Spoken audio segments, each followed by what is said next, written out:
Olvídate de la historia oficial, aquella que los poderosos siempre intentan construir para sepultar las verdades más incómodas. Prepárate, porque lo que estás a punto de escuchar no es solo el relato de un crimen, sino la prueba irrefutable de cómo el poder y la ambición pueden enterrar una verdad, y de cómo una voz valiente, aun desde la tumba, puede desenterrarla. La última voluntad de Carlos Manzo, un alcalde que se atrevió a desafiar a los criminales, fue precisamente no ser un alcalde más asesinado, una profecía macabra que el 1 de noviembre finalmente se cumplió entre fuegos artificiales y gritos de terror. Carlos Manzo no era un político cualquiera, era un hombre con una convicción inquebrantable que se había levantado contra la violencia que azotaba a su pueblo. Semanas antes de su trágico final, pidió apoyo urgente al presidente, gritando a los 4 vientos que si su vida corría peligro, derribaría a los criminales con lo que tuviera en sus manos.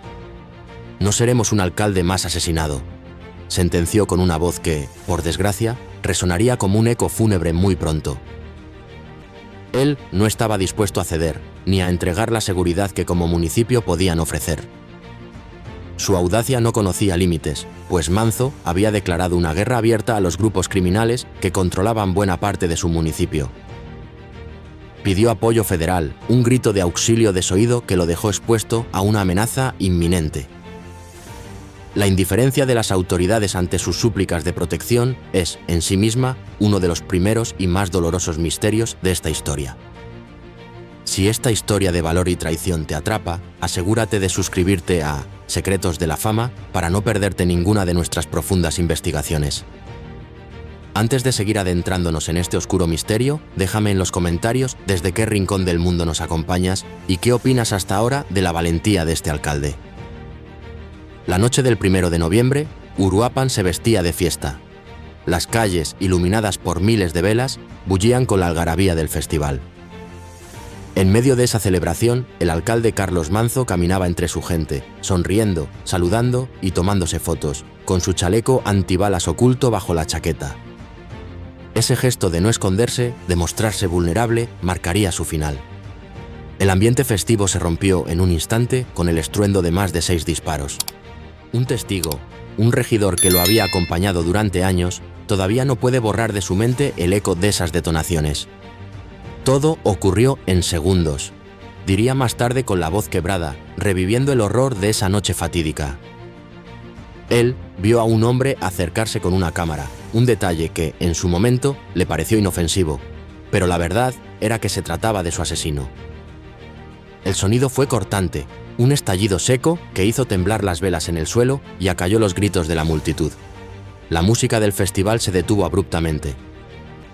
Las madres de Uruapan gritaban los nombres de sus hijos y en medio de la confusión, el alcalde cayó de espaldas con los ojos abiertos mirando al cielo. El regidor se arrojó al suelo, sintiendo el pánico helarle la sangre, observando cómo la sangre de Manzo se mezclaba con la cera derretida de las velas, incapaz de moverse. El aire se llenó de humo y gritos desesperados. Uno de los asaltantes fue abatido por un policía que reaccionó demasiado tarde, mientras otros 2 se escabullían entre la muchedumbre. El cuerpo del alcalde fue cubierto con una bandera que alguien lanzó desde el escenario, y un silencio sepulcral, cargado de dolor y temor, se apoderó del lugar. Uruapan acababa de perder a su alcalde en medio de su propia fiesta.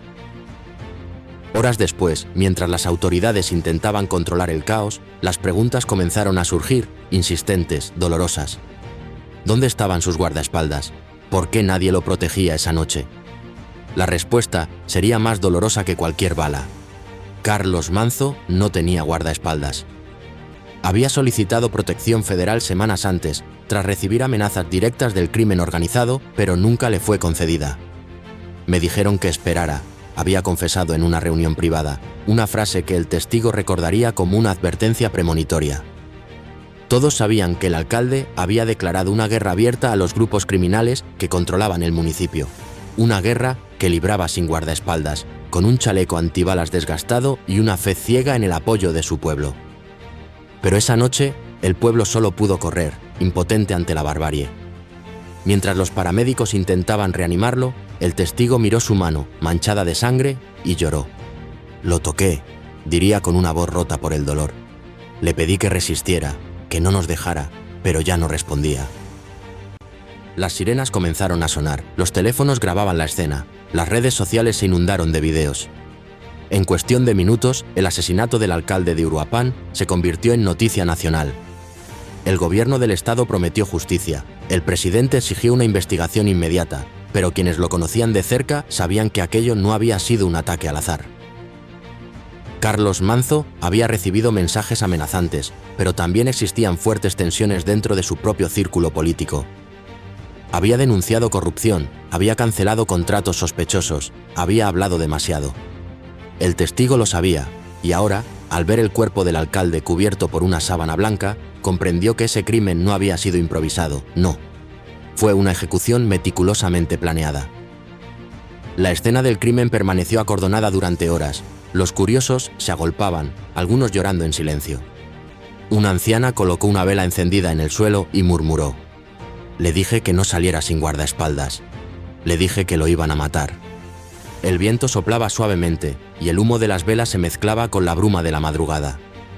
El testigo fue llevado a declarar esa misma noche. Su voz temblaba, sus manos sudaban. Lo vi, era joven, llevaba una gorra y una cámara. Se acercó como si fuera parte de la prensa. Carlos lo miró, sonrió, y en ese instante todo se volvió negro. Relató con un terror palpable. Los investigadores tomaban notas, le mostraron fotografías, pero él solo recordaba una mirada, la del hombre que había disparado. Era una mirada fría, como si ya lo hubiera hecho antes. Dijo: «Según fuentes policiales, el asaltante abatido pertenecía a un grupo armado vinculado a una célula del cartel. Pero eso no lo explicaba todo. La verdad es que el ataque fue demasiado preciso, demasiado rápido, demasiado planeado». La mañana siguiente, Uruapan amaneció de luto. Las calles estaban cubiertas de flores y mensajes. Justicia para Carlos Manzo. El testigo, incapaz de dormir, regresó en secreto a la escena del crimen. El suelo todavía estaba manchado de sangre, las velas seguían encendidas y, en medio del silencio, juró decir la verdad, incluso si le costaba la vida. Carlos me miró por última vez antes de caer. Susurró. Sus labios se movieron, pero no escuché su voz, solo entendí una palabra: «Cállenme». El testigo rompió a llorar, abrumado por el recuerdo. Las cámaras lo habían grabado todo, pero lo que él vio, lo que sintió, no podía ser capturado en video. Era el peso de la traición, de la culpa y del miedo. Él sabía que detrás de esas balas no solo había sicarios, había manos mucho más poderosas. Y así terminó la noche del 1 de noviembre, con las velas ardiendo, aún entre charcos de sangre, con un pueblo paralizado por el horror y con un testigo que ahora vive con el sonido de los disparos repitiéndose cada vez que cierra los ojos. Porque ese crimen fue más que una tragedia, fue un mensaje. Y ese mensaje apenas comenzaba a desplegarse. Sus verdaderas implicaciones, sus secretos más oscuros, estaban aún por ser revelados, esperando el momento justo para emerger de las profundidades de la corrupción y la impunidad. El misterio de Carlos Manzo era mucho más profundo de lo que nadie imaginaba. El eco de los disparos aún resonaba en la mente del testigo, impidiéndole conciliar el sueño. Cada vez que cerraba los ojos, veía a Carlos cayendo de espaldas, con las manos extendidas, mientras las luces del festival de velas parpadeaban sobre su cuerpo inerte. Apenas habían pasado unas pocas horas desde la tragedia, pero el silencio de la madrugada se sentía como una condena, una pesada losa sobre su alma que gritaba por justicia. Sabía, con una certeza helada, que lo que había presenciado no fue un ataque improvisado, sino un acto calculado con una precisión macabra. La verdad más dolorosa era que aquel crimen pudo haberse evitado, un secreto que el testigo guardaba con un peso insoportable. Apenas 2 semanas antes del brutal asesinato, el alcalde había recibido la última de muchísimas advertencias, un sobre sin remitente que llegó a su oficina. Dentro, una bala envuelta en un trozo de papel, con un mensaje escrito a mano que sentenciaba: «Te lo advertimos, Carlos, mantente al margen de donde no te llaman». El testigo estuvo presente cuando el alcalde abrió el ominoso sobre y vio la rabia en sus ojos, pero también una especie de resignación. «Ya están desesperados», había dicho Carlos con una sonrisa amarga, intentando disfrazar su inquietud. «Si me amenazan, es porque estamos haciendo las cosas bien», afirmó, su voz desafiante. El testigo quiso hablar, quiso rogarle que se cuidara, pero se contuvo. sabiendo que insistir solo lo volvería más terco en su inquebrantable postura. En los meses previos a su muerte, Carlos Manzo había comenzado a confrontar abiertamente al crimen organizado que controlaba una gran parte de Uruapan. Había ordenado operaciones contra almacenes sospechosos, cancelado contratos con empresas fantasmas y despedido a funcionarios vinculados a grupos criminales, cada acción un golpe directo a las redes de corrupción. Cada paso hacia la justicia era, sin embargo, un paso más cerca del peligro inminente que lo acechaba. En su última entrevista, apenas 3 días antes de su muerte, Carlos Manzo dijo con firmeza: «Si la justicia no viene de arriba, tendrá que venir de aquí, del pueblo». Sus palabras se hicieron virales, y aunque muchos lo aplaudieron por su valentía, otros lo etiquetaron, silenciosamente, como un hombre condenado a la tragedia. El testigo notó algo extraño en las semanas previas al ataque.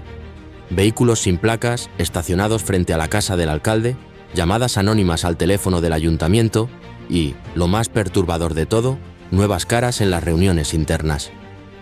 Personas recomendadas, decían, pero el aire de sospecha era innegable. Carlos era demasiado confiado, y eso, lamentablemente, fue lo que lo condenó. Una noche, mientras revisaban documentos en la oficina, el testigo le habló con el corazón en la mano. «Señor, debería aceptar la protección federal. Esto ya no es una amenaza menor, es algo muy grave», le suplicó, con la voz cargada de preocupación. Carlos levantó la vista, su mirada decidida. «¿Y qué quieres que haga, que me esconda? No puedo gobernar desde un búnker. Si quieren matarme, tendrán que hacerlo frente al pueblo», le respondió, sellando su trágico destino. El testigo recuerda haber sentido un escalofrío que le recorrió la espalda. Esa fue la última conversación privada que tuvieron. Cuando ocurrió el asesinato, muchos pensaron que había sido obra del cartel, la versión fácil que buscaba la narrativa oficial. Pero aquellos que conocían al alcalde de cerca sabían, sin embargo, que la traición había entrado por la puerta de la propia alcaldía, gestándose en los pasillos de poder. Las cámaras de seguridad del evento revelaron algo perturbador. El asaltante abatido había entrado a la zona de invitados portando un gafete oficial del ayuntamiento, una prueba irrefutable de que alguien, desde dentro, lo había dejado pasar. El testigo vio la imagen en el video, y el estómago se le encogió al comprender la escalofriante verdad. No era un desconocido, sino un rostro que había visto semanas antes en los pasillos del ayuntamiento, acompañado por un consultor recién contratado. Esa noche, el testigo entendió que el asesinato no fue solo un ataque, fue una operación planificada desde el interior, con manos políticas involucradas. Días después, agentes federales lo citaron a declarar en Morelia. Le preguntaron sobre las amenazas, los nuevos empleados y los contratos suspendidos, pero con cada respuesta, el testigo notaba algo extraño. Los investigadores parecían saber más de lo que decían. Lo más inquietante era que algunos nombres clave desaparecían misteriosamente de los informes oficiales, como si alguien, desde lo más alto, estuviera limpiando las huellas del crimen. Durante un receso del interrogatorio, un agente de bajo rango se le acercó y le susurró: «Deje de hablar, señor, esto viene de muy arriba, de gente muy poderosa». Esa noche, el testigo no regresó a casa. Durmió en un hotel, lejos de la ciudad.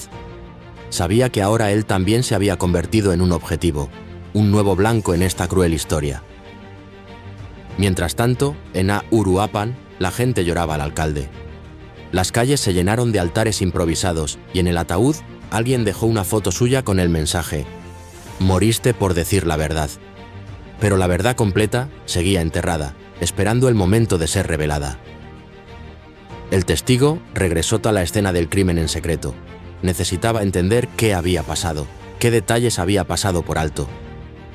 Las velas del festival ya se habían consumido, pero el olor a pólvora todavía impregnaba el aire, un recordatorio constante de la tragedia. Allí rememoró cada paso, cada gesto, y entonces notó algo que no había visto antes. Una cámara de seguridad del ayuntamiento, en lo alto de un poste, apuntaba directamente al escenario. Nadie la había mencionado en los informes oficiales. Era una evidencia que alguien había querido hacer desaparecer. Esa noche, con la ayuda de un amigo técnico, accedió a la grabación. El archivo tenía cortes, manipulaciones evidentes, pero en uno de los fragmentos, justo segundos antes del ataque, se veía claramente a un hombre hablando por radio. El agresor no actuó solo. recibió una señal, una orden de alguien. El testigo reconoció la voz. Era un coordinador de logística del propio ayuntamiento, alguien que había trabajado bajo las órdenes de un regidor rival de Carlos. Su corazón latía con fuerza. Aquella era la confirmación de sus sospechas. El crimen fue planeado no solo por manos criminales, sino también por manos políticas. Con el video en su poder, el testigo intentó denunciar, pero al día siguiente, su amigo técnico desapareció sin dejar rastro, y el archivo de video fue eliminado del servidor municipal. Comenzó a ser seguido por coches sin placas, sombras silenciosas que lo acechaban. Llamó a su esposa, pidiéndole que fuera con sus hijos a casa de su madre, en un lugar seguro. «Por favor, no digas nada. No contestes llamadas de nadie», le dijo con la voz quebrada. El miedo ya no era un rumor, sino una sombra palpable que lo acompañaba a cada paso. Porque lo que él vio esa noche, si no se contaba, se perdería entre los expedientes manipulados y las promesas vacías de justicia. Sabía que su vida estaba marcada, pero también sabía que la verdad tenía que salir a la luz, aunque fuera lo último que hiciera. Esa madrugada encendió una vieja grabadora de voz que lo acompañaba desde su juventud, el mismo aparato que años atrás había usado para registrar los discursos del alcalde durante su primera campaña. Ahora sería el instrumento con el que dejaría su testimonio final, un legado de valentía y dolor. Su voz temblaba al iniciar la grabación. «Si escuchas esto, es porque ya no estoy vivo. No busco fama ni venganza, solo quiero que la gente sepa lo que realmente pasó», dijo con una sinceridad aplastante. Tomó un respiro profundo. El sonido de la lluvia golpeando el techo acompañaba cada palabra de su confesión.